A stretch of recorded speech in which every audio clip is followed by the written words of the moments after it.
Salam alaikum, an balma malien, an b'aw ko barkada balimakɛ ni aw denkɛ don a marasila juri chercheur. An donna sankura min na Ala ka sankura in hɛrɛ d'an ma k'a kɛ lafiya ye ka Mali kisi ka Mali jugu dɛsɛ. Donc n'aw foli kɛ an b'an ka Serifukɛ fo Cheick Thiame Aidara kabako fura tigi. Serifukɛ ka fura in diɲɛ don o don a bɛ kabakow de kɛ.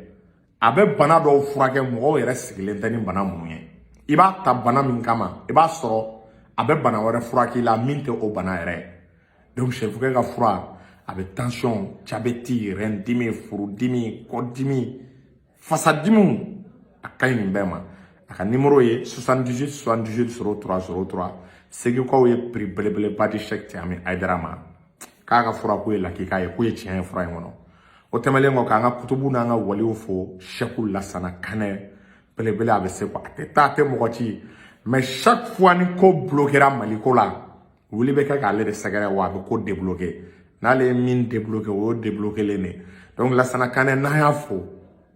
an b'a ka mukadam fo Abubakar Kamara a ka sufi Lassana Dambele n'o y'a ka porte-parole ye k'a ka kadira ɲɛmɔgɔba Seydouba ko fo est-ce qu'il y'a faamu ka chauffeur kɛ Madu ani soudeur kɛ Sidi ninnu bɛɛ folen don Lassana Kanɛ tɔgɔ la ka Segu autorité morale fo. O tɛmɛlen kɔ k'an ka Getura an ka waraba n'o ye Cheikh Sala Kanjalo dilekaw ka fierté ale de fa ye Segu Dawuda Kanjalo y'o de fɔ ko Ala ka maɲumanw wala ma ban ka jamana kɔnɔ dɔnnibagaw bɛ jamana kɔnɔ dɛ man ca de mais sinon ma ban n'an ye Segu n'an ye a tɔgɔ bɔtɔ filɛ kɔnɔ Cheikh Sala Kanjalo fo an bɛ dileka bɛɛ fo k'a fɔ mɔgɔw ye ko menace sécuritaire a bɛ dili u y'an wele k'a ɲɛfɔ an ye. Donc o tɛmɛlen kɔ an b'an ka partenaire filanan fo Sinafɔkɛ Damsa. Sinafɔkɛ de bɛ furaw feere fura minnu n'a tɔgɔ Damsa farafin yiri gɛrɛgɛrɛ farafin yiri minnu sans effet secondaire. C'est-à-dire an ka nin k'a la dɔrɔn a ka Damsa mɛn anw tɛ nin ye fɛn o fɛn bɛ anw da k'an bɛ kuma kan i b'a sɔrɔ an y'a sɛgɛsɛgɛ k'a ɲɛɲini an ye dalilu an ye a ye a la. Voilà. Donc voilà, a bɛ partage augmenter ka cœur bila. Donc an bɛ tila sisan an ka partenaires ka foli la. An b'a daminɛ sisan.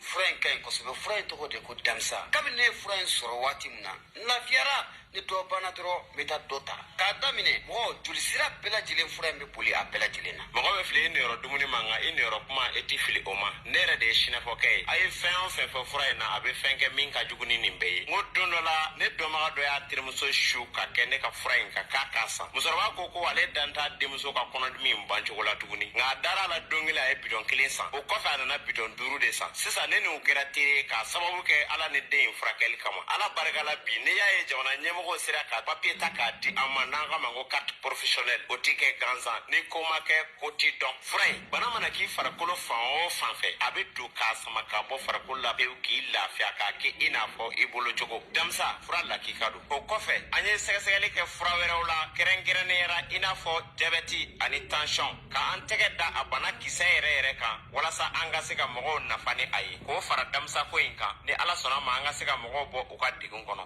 Ko ne ko anw maa minnu yɔrɔ ka ca Sinafɔkɛ a ka téléphone numéro bɛ sɔrɔ. Mun ye n balimakɛ a ka nɛgɛjuru sira o bɛ sɔrɔ o tɛ dɔwɛrɛ ye i mago b'a la a mana kɛ mun ye furako in ye fo ka taa se mago wɛrɛ ma i bɛ se ka Sinafɔkɛ k'a yɛrɛ wele 75 01 63 95 walima 66 11 78 49 n'o ka gɛlɛn maa min ma i bɛ se k'i senfa biribiri ka taa mun ye Jɛgɛnɛbugu balontan terrain yɛrɛ kɛrɛfɛla la ye i mana Sinafɔkɛ ɲininkali kɛ maa ma la bɛɛ lajɛlen b'a yɔrɔ yiri la. Ok, merci. N balimaw an bɛ don an ka sujet kɔnɔ an tɛ munumunu tuguni. I b'a dɔn Mali ni Algérie cɛla an sera yɔrɔ dɔ ma an ka tiɲɛ yɛrɛ de fɔ ɲɔgɔn ye quoi. Algérie ka situation ay dutu don hakili la an mène an tɛ fɛ ka kuma in fɔ mais bi an bɛ obligé an b'a fɔ an sera yɔrɔ dɔ ma cɛ an tɛ ɲɔgɔn nɛgɛn tuguni Mali ko la quoi c'est-à-dire an tɛ nkalon tigɛ Algérie ani Mali ka partenariat sigana bɛ dutu bɛ ko in daminɛla Maliyɛnw kabiri 1990 Algérie da bɛ Mali ko la aw hakili bɛ les accords de Tamanrasset o accord la o signera Mali autorités ale ni an ka rebelles à l'époque a b'a kalama ko o rebelles ɲɛmɔgɔba kun ye jɔn de ye o de kun ye Yad Agali kelen kelen n'i y'a ta k'a la Yad Agali kelen kelen est-ce que y'a faamu min kɛra bi ni terroriste ɲɛmɔgɔba don Mali accord fɔlɔ kɛra Mali est-ce que y'a faamu an ka 90 o accord signé Tamanrasset n'o kɛra Algérie dugukolo kan Algérie dugukolo parti dɔ de ye Tamanrasset ye Algérie de kun daba a médiation na donc o kɛra Mali ni Yad Agali cɛ rébellion de kun ɲɛmɔgɔ ye ale donc Algérie kun impliqué le même Mali crise na fɛn tɛ Mali crise kɔnɔ Algérie tɛ min na o kabiri 90 o tɛmɛlen kɔ a tɛ ka tan na à partir de 2006 rébellion wulila Baga ni Faga ninnu na hakili b'a la an taara tuguni Algérie ka taa accord dɔw signé est-ce que y'a faamu les accords d'Alger de 2006 ne ma fili o accord fana signera o de senfɛ a kun fɔra yɛrɛ ko Mali k'a ka poste avancé dɔw wuli k'an ka poste ka ca kojugu nord la k'an ka poste dɔw est-ce que y'a faamu k'an ka poste dɔw wuli ka bɔ yen a tɛ an ka poste dɔw wuli je pense que a tort ou a raison ala kelen de b'a tiɲɛ dɔn mais a kɛra sababu ye insécurité tɔ a juguyara a warala o tɛmɛlen kɔ tuguni o bɛɛ kɛra Algérie da b'a la o tɛmɛlen kɔ tuguni an nana 2012 n'i y'a ta k'a lajɛ Mali binna rébellion a bɔra Libye frontière directe tɛ Mali ni Libye cɛ rébellion tɛmɛna Algérie frontière la ka Mauritanie ninnu traversé ka na Mali la Mali ni rébellion karila ɲɔgɔn na Mali ni terroristes ni djihadistes karila ɲɔgɔn na Algérie sigilen a ɲɛ b'a la Algérie ma troupe kelen bila k'a bɛna Mali dɛmɛ cɛ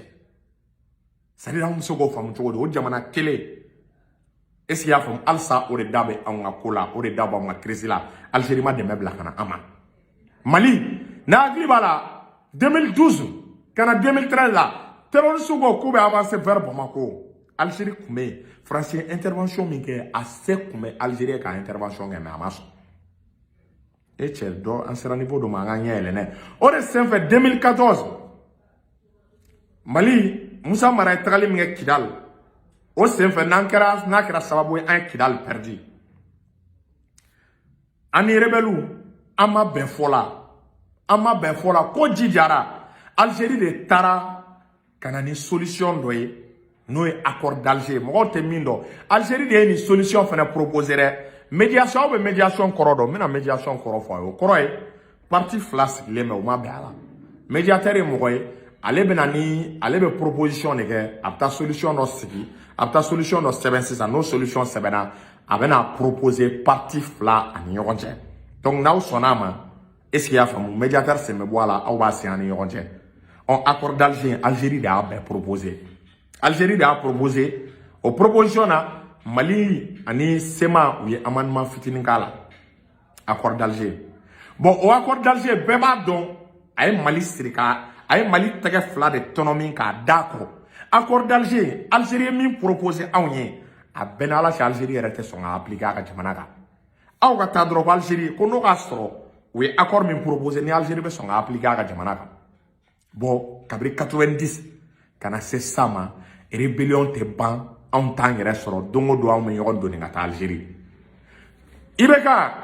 tellement que ATT y'i jigi kɛ Algérie ye Algérie ma se k'a don ATT jigi kɔrɔ IBK nalen IBK tun bɛ ka campagne kɛ de k'ale kun ma sulola ko tuma bɛɛ ko Mali problème bɛ ta ka taa fɔ Algérie ye ko tuma bɛɛ k'an ka problème de bɛ taa fɔ Algérie ko foyi tɛ bɔ a la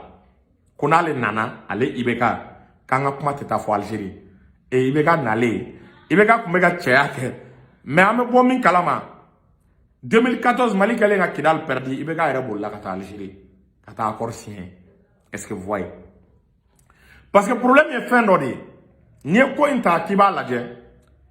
ni Mali tora ka lafiya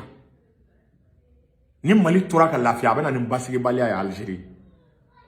Algérie ye san 10 de kɛ 10 ans avec un groupe salafisou kele aita groupe ba nunu nyemoko bela yada gali ata tagala a origine do be bo Algérie ay groupe nyemoko ba groupe djihadiste nunu tagala a be algérien koro de do est-ce qu'il y a fami jini no critique kratao a be groupe nunu chamaye Algérie mo koro de Algérie santanke ka munun kele à la faveur d'une négociation ani kele kono 10 ans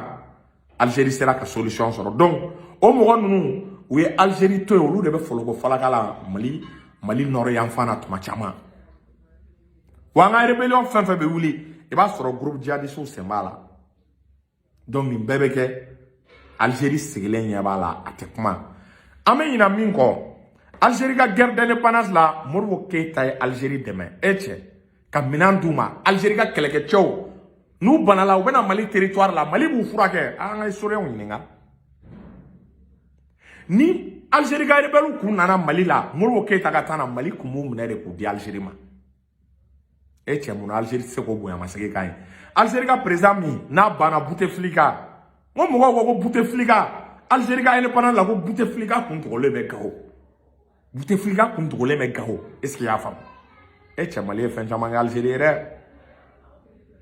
mais sur le plan militaire billahi Algérie te ka do Mali ore la ngani fanga nale on akil la situation famu mais al sanaw me ga yere to Algérie bolo ou ka présent ma chama be boka mana kan fo ama naw yan siga o laye ama siga o kuma fo an partenaire ani risu ale be boka o kuma ko critiquer ko fustiger balma ansera niveau do ma anga lay nani rebelu nambe be anga be nante be anga Algérie dabo anga kola wallahi nama Algérie dabo anga kola Algérie ministre nama nunu dabo anga kola bilay malite suma géopolitique la ne géopolitique tagalay bi mogo voisin isigi nyogo ate fe garme aka forka tabo mawakli jigindro rebellion mi be Congo Motuma be Rwanda dabe ala Rwanda fene kun dabe Congo médiation na sans Congo la o ya famu ko jawlu ga rébellion à partir de Rwanda be ka olu financer Rwanda dabe Congo rébellion na una na bore kalama sans Congo be ga muneke esia famu RDC o be ga commencer ku ka contacter ka tekeni Rwanda e u sigara Rwanda la bi ame wakati mkonna la parce que tuma be Rwanda de kum yere proposer médiateur là au ka groupe ni yonje aw ma ko rébellion fene kun deselen do ka bal sama ba donc en sera niveau do ma fam fene ga fin of famu tant que Algérie da ba ngani ko la billahi en rébellion ti ba sono mi rabe ne bana agelo attaque kele mum me Algérie baliga Mali deme c'est-à-dire colonne de véhicules bora Libye beba do na Sahel déplacer me Algérie bali a wakati ka Mali deme comme muna Algérie ma do G5 Sahel la ango beblao muna aw de la ka Algérie kele me ka fo sema ko provocation dabla e médiateur dongo do be ka provocation ge sema be ka provocation ge est-ce que Algérie kele de la ka kuma sema fe ko sema dabla ore la do be ka kuma ro fo lute tiere ko France Media o ya bla ko France Media o be ka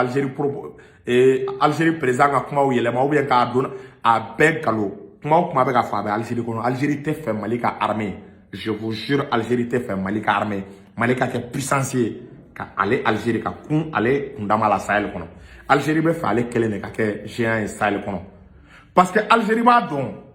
ni Mali tora ka yere so anga pétrole boli damne anga commencer ka armement sani damne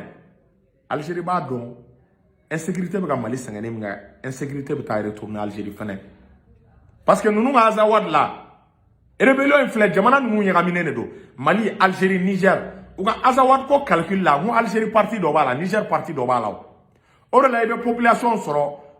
population do be bo Mali la fabe Mali la babe Algérie ou bien fabe Niger babe bo Mali la iba e population nous yagamine ne do yona donc il ta soro ni yad agali parent do be Mali la il ta parent do soro Algérie est-ce que vous voyez